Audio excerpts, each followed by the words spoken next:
What the hell, Chris? Do you know what time it is? Chris is already falling asleep with her head leaning to the right of the passenger seat.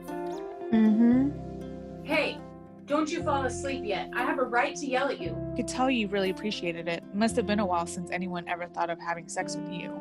Now get out. You're such a bitch. Gina storms out of the apartment. Chris runs after her with Gina's underwear in hand. Hey, you forgot your floss. Chris throws the underwear out the door, which land on top of Gina's head, slams the door, and laughs to herself. It's clear she gets enjoyment from this interaction, like she's done it before. You're not allowed anywhere near my daughter anymore. You should be ashamed of yourself. You've disgraced yourself, and worst of all, you've disgraced God. Cut back to external church day. Chris is still standing in front of the church and breathing heavily. Tears start to form in her eyes as she quickly turns and walks away from the church. And I'm just in a little bit of shock. You don't look anything like Bigfoot. I actually think you're very beautiful. Jamie smiles at Rendy, and the two continue to hold hands. And she's actually very beautiful. And get this, she's a lesbian pastor. Bullshit. I would probably get my ass kicked. It sucks. That's okay.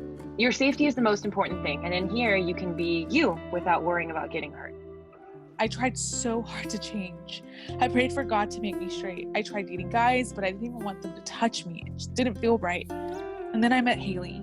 She had just started coming to church, and she was beautiful. I was her first friend there, and before we knew it, we were inseparable. Talking on the phone, hanging out at church, spending the night. This pauses for a beat before continuing. I couldn't resist her anymore. We kissed once, and then another time. I told her I was gay, and I couldn't help it. She told me to get the hell out of her house. It wasn't God who told you you were bad. It was people that used his word to call you a sinner. Hello. Hey, beautiful. How are you? I'm great. How are you, beautiful? Feeling great now that I'm talking to you. Rosario starts to cry at this point. I know, I was a terrible mother. Your father never would have done that. You're right, and I wish it would have been you that died.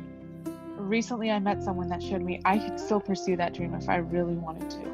I really enjoyed the dialogue and the quippiness. I think there was a lot of play on words. I grew up with British comedy, so I thoroughly enjoyed play on words. And I think there was a great pacing overall with the story, and like seeing where different things tied back.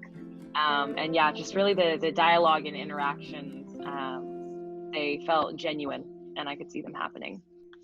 It was very uplifting. Yeah. Very. It was a really relatable story, growing up in the South and growing up, gay. It's definitely, like, the church is just something a lot of us are pre-exposed to. So I think the story was just super relatable as to how you kind of have these two realms of, these two versions of a people. You're a Christian, but you're also gay, but you're involved in the church, but how do you balance your life around that? So I think that the story was just super, super relatable. At least for me, I know, like, I related to a big portion of it, definitely. But during that time, I came out and I was like, I'm so sorry, God, if this isn't who you created me to be, but I can't hide this part of myself any longer. And instead of feeling like God hated me, like I had been told, or like told that I was a sinner, I felt closer to God than I ever have in my entire life. I think this message behind this is something that definitely needs to be out there and heard and seen. Definitely. Oh my goodness. I absolutely freaking loved it. I loved how you captured like their relationship, and how like she's like protected in that like relationship. I felt it. Like it was real. The dialogue, I could see it happening. I loved it. It was so great. I hope to God that this goes well. I just that it's out there. I'm so glad you wrote this.